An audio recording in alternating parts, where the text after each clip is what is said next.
Let's continue on our series adventurous action. If you didn't watch the first parts, check the links in the description. From where we ended when He informed the group Byang has been captured. Jumong informed them Dochi won't hurt Byang as long as he really wants her. So he instruct them to put an eye on him, yet they don't follow up without much forethought. Dochi comes and see Byang. He tell her he would rather not do this, but he have no choice. He tell Handang to feed her and monitor her consistently. Yongpo arranges these troopers to go after the divination royal residence. They attack and face the guards. Yomilyu that second is informed. The troopers begin killing her guards. They are thoroughly trained, yet they don't match these professional killers. Yet fortunately Yomilyu managed to escape. Prime Minister comes and inform the king the occurring circumstances, and they don't know whether Yomilyu is still alive or dead. Lady Ye Soya is additionally shocked about this, which shows that she doesn't know about Yongpo's plans. Musong comes and informs Jumong his mom is searching for him. He comes in the palace finding what is going on, by which every one of the soldiers are moving up and down. He meets his mother and she illuminate him the shrine has been attacked by obscure group of assassins. The queen needs to throw Yomilyu out and make Ma-O Ryong the sorceress. Lady Yoa think the queen did this to use it against Jumong. The king accumulates all his imperial subjects. Chief General inform him they couldn't find Yomilyu. Prime Minister inform him they investigated the dead bodies, however they couldn't distinguish them. The king asked the Chief General for what reason is security this poor. The professional killers could come to the king's chambers assuming they needed to.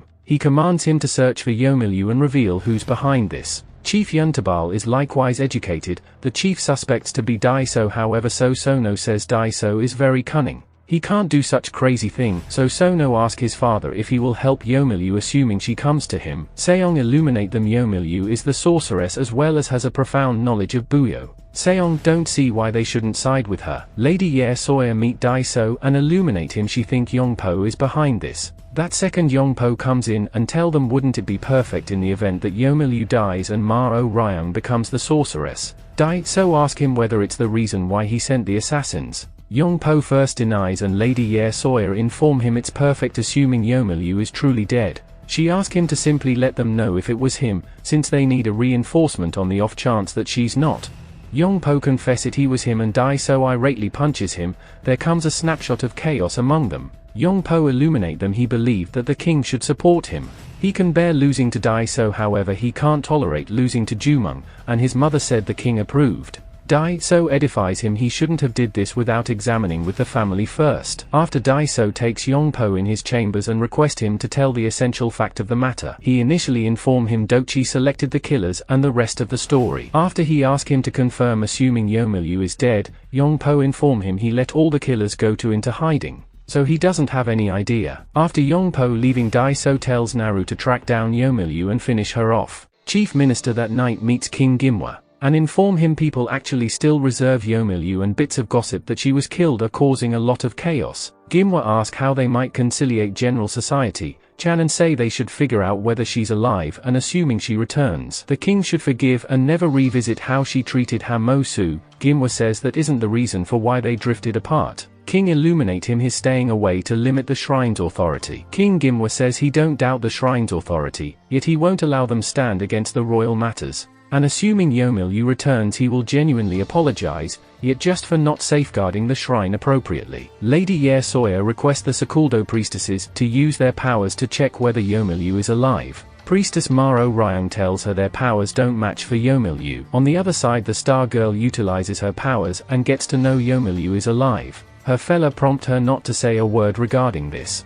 King Gimwa calls his guard and tells him to plan for the excursion. The king moves around the town like a typical rich man. They have a drink at a specific bar. The residents start talking about the assassins who attacked the high priestess, and they believe she was killed by King Gimwa. King's guard attempt to meddle, yet he stops him. Daiso have a meeting with governor's men. They ask whether he will accept the governor's proposal. Daiso basically failed to see the reason why the governor wants him to wed his daughter. Daiso lets them know he can't settle on this choice alone, so he tells them to inform the governor he needs more time. In the forest, Naru assembles some troopers and they inform him Yomilyu is around Mountain Taisung, where they go and pray. Yomilyu was there, and that subsequent they are again attacked by assassins. They begin fighting and the swords start their language. The divination guards are prepared, yet they don't match these professional killers. Luckily Chief shows up at that point with Prince Jumong. They join the battle with Wote and start butchering these men. Wote pursues Naru, yet he can't match him. Jumong wraps up the rest. Naru and others choose to take off.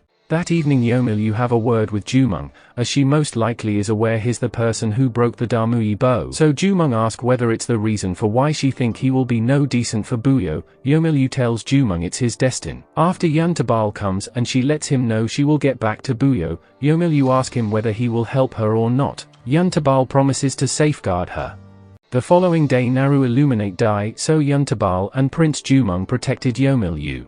Yomilyu comes in the court chamber and asks to address the king in private. Gimwa apologize in light of the fact that the security was so poor to allow the professional killers to get to her. Yomilyu says the king avoided her on account of what happened to Hamosu, yet at the same time she actually stand by her choice. The late king would have executed him all things considered and Gimwa would never have safeguarded him. Daiso and Yongpo killed Hamosu and there's nothing he did about it, but he actually condemned her. After she meets the prime minister, she informed him she will be leaving Buyo, her position has been stomped all over. The prime minister that evening meets the king and inform him, King Gimwa inform him Yomilyu won't stay just because he asked her to. Prime Minister says her departure will disturb the people. Gimwa advises him to consider a method to appease the people. Lady Ye Soya says what if Yomilyu holds resentment and hinges Daiso's future? Yongpo come and illuminate them. Yomilyu is leaving the divination castle, he begin commending himself. After Yongpo comes to Dochi's place, he lets him know how he will use Byang to get rid of Jumong and it'll be generally finished. Yomilyu comes and meet Lady Yoa. She says while offering customs to the divine beings quite some time in the past, a three-legged crow appeared to her, and advised the late king to kill it since she king it would bring Buyo hurt. And the three-legged bird she saw was Hamosu, yet the bird actually lives on regardless of the way that Hamosu is long gone. The bird is too powerless to even consider taking to the sky and Lady Yoa is caring for it.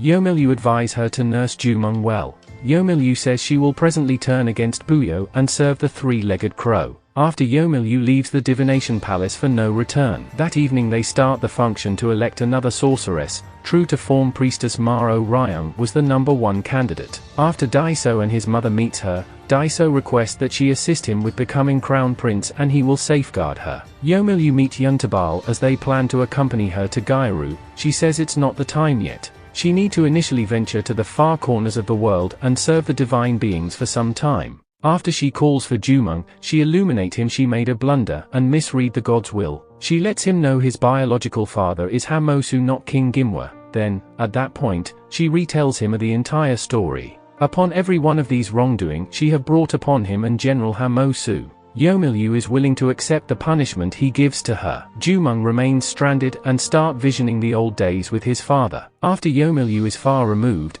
Yongpo tells Dai so he will get rid of Jumong quickly. That evening Jumong meets his mates and they illuminate him. Dochi has sent a message over. They come and find Yongpo at Dochi's place. He advises Jumong to pull out from the Crown Prince competition and he will quickly release Buyang. The following day Jumong comes to the royal chamber and inform the king from this point forward he might want to pull out from the Crown Prince competition. This shocks everybody since he was leading. King Gimwa asks whether he has different reasons. Gimwa lets him know he previously expressed he will not consider whether it's the first or concubine consort. However, Jumong has already made his choice. Yongpo unknowingly timed Jumong when he was stunned by the news of his father. Palace emissary comes and illuminate the family. Jumong has withdrawn from the Crown Prince contest. Yongpo begin feeling perfect of his accomplishments. Lady Yoa meets Jumong and inquire as to why he settled on take such decision. Jumong asks why Harbeck clan exterminated, and what's the goal he need to accomplish. Jumong asks whether General Hamosu was his dad.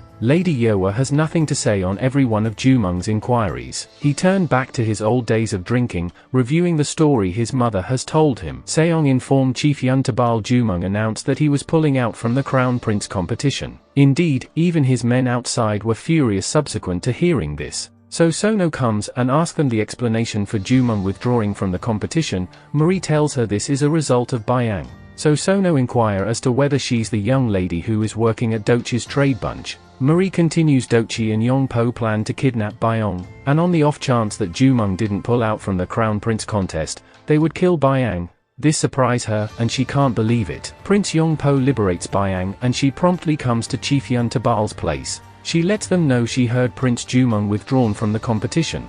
Marie illuminate her. If not for that, then Yongpo could never have released her. Byang feels bad about this and wish she would be better as she died, so Sono was aside hearing everything. Yongpo tells Dai-So the way that he used Byang to remove Jumong from the competition. Dai-So wonders, basically using this young lady to finish the deal. Dai-So, as the wise lad, didn't believe this rubbish. He illuminates the Prime Minister. Channa says regardless of whether Jumong has different reasons, it would imply that something terrible has happened to him. Dai-So informs him the arrangement he made with the Han governor. He requested from the governor the method to develop steel weapons, and consequently he needs Dai-So to marry his daughter.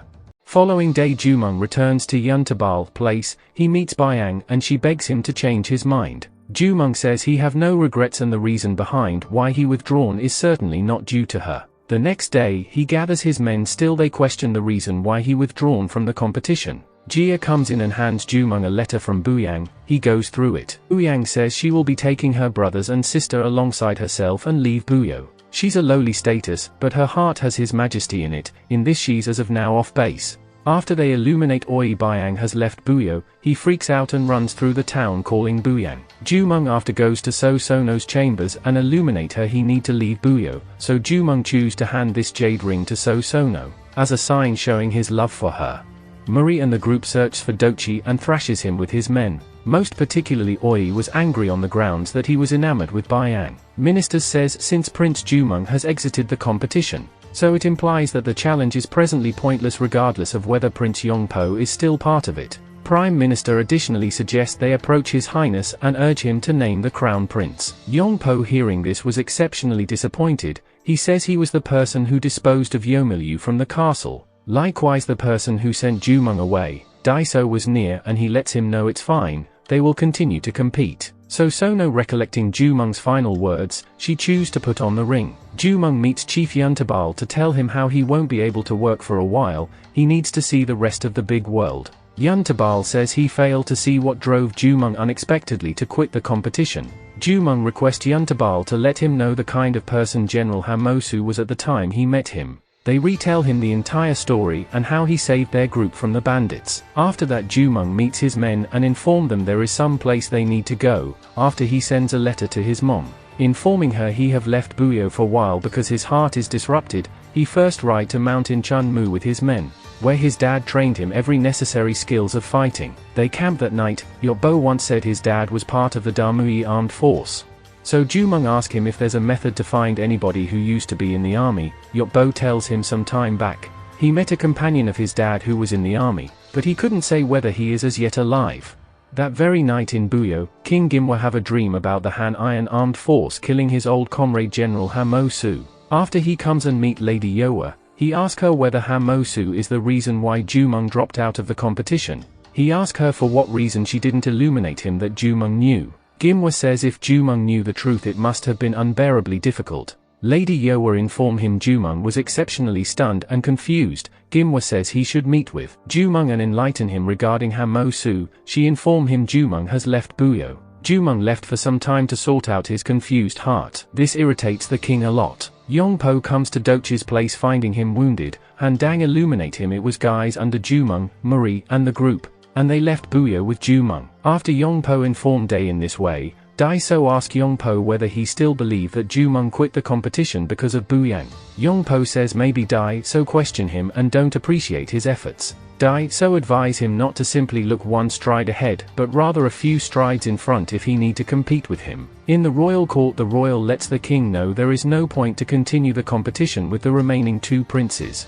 Rather, the king lets them know he might want to proceed with the competition for a brief period longer. Yongpo is exceptionally glad to hear this. After Yongpo tells his watchman to go and tell the Wesajeo and Jebugio certain ministers to meet him in his room. He prepares the food varieties and drinks. He tells them he generally needed to welcome both of them. He serves them a beverage and illuminate them he needs to find out about the nation's issues. Yongpo praises their efforts on and on. After he illuminate them in the event that he turns into the crown prince, he will recognize their efforts and furthermore repay them liberally, in different ways. Then at that point, he hands them gifts. Inside are costly fortunes. On the side of Chief Yuntabal's trade clan, they get a letter illuminating them the Han country's chief minister of weaponry is coming to Hyon to city. Won't say they educate the officials of Buyo to know generally. yet Seong tells them for news this big, even if they don't say anything. Daiso sends his man Naru to call for So Sono. He asks her between him and Jumong, who do she think will turn into the crown prince and king, so her trade group can get by with the assistance of Buyo.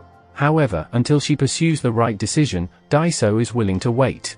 Jumong and his pals arrive at a specific village and rest. They endeavor to take some water, however the resident tells them the water is bloody. She lets them know no matter how much water was drawn, always produced cold and clear water. The well consistently delivered cold and clear water, but few days later ago, all of a sudden it began producing bloody water, and she think it is all on the grounds that Yomilyu has neglected Buyo. After they meet a man whom Yotbo knows was in the Damui armed force. The man recognize him and Yotbo lets him know they came because they have couple of things to ask him. Jumong asks to hear more about Damui army and General Hamosu. They move inside and he gives them a container, containing marks of the people who battled with him in the Damui armed force. Then he singles out which was for Yotbo's dad and hands it to him. Then at that point, he tells they battled against the army of the Han country as the underdogs, not as equivalents, since Hamosu fought so well, their conditions turned out to be great to such an extent that they rose to the sky. The Damui armed force were the light and desire to the Chosun people, and furthermore Hamosu was the light of the military. And if he was still alive, he would have likely liberated every one of the refugees and a nation. Hamosu once said it is a nation not due to the land, but because of the man that stands there. These words changed Jumong's way of feeling and motivated him to see the refugees with his own eyes. Murray lets him know they are still in the Han country. Priestess Maro Ryang gets a message from the divine beings. After he meets the other priestess and they illuminate her, a town in Sachue-do has been drawing bloody water from its well, so Ryong, one of the priestess who used to have faith in Yomilyu, illuminate them. These are signs from the heavens as the result of forcing out Yomilyu. They tell her not to raise Yomilyu's name once more. Priestess Maro Ryang lets them know she heard the mountain, field, and the ocean roar.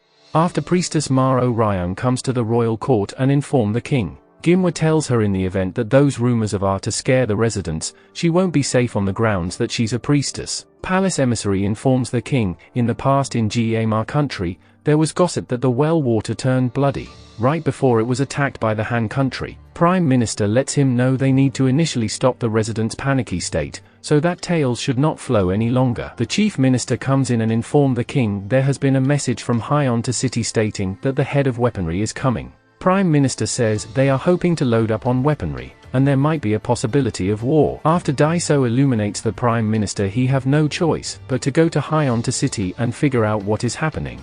Chief Yuntabal is informed about the Chief of Weaponry visiting the Hyon to City. Seong expresses that before he became the head of weaponry, he used to have a lot of clout on the grounds that was an exceptionally big merchant, and he is so rich he doesn't take bribes and just deals with principle. Yuntabal tells So Sono they need to go to Hyon to City. Jumong and his mates additionally enter the Hyon to region. They have some rest, yet it appears there are certain individuals keeping an eye on them, so they decide to get their weapons. Immediately they are gone after by unknown group of people. Jumong understands some are holding diggers, pangas, and sticks. He then at that point advises his men to disarm their weapons. They capture and tie them. They convey them to their camp, yet it seems as though they are the refugees he wants to see. Their leader asks, beside these four, are there others who are attempting to sell them to the Han? These are refugees who have just barely managed to escape horrible slavery.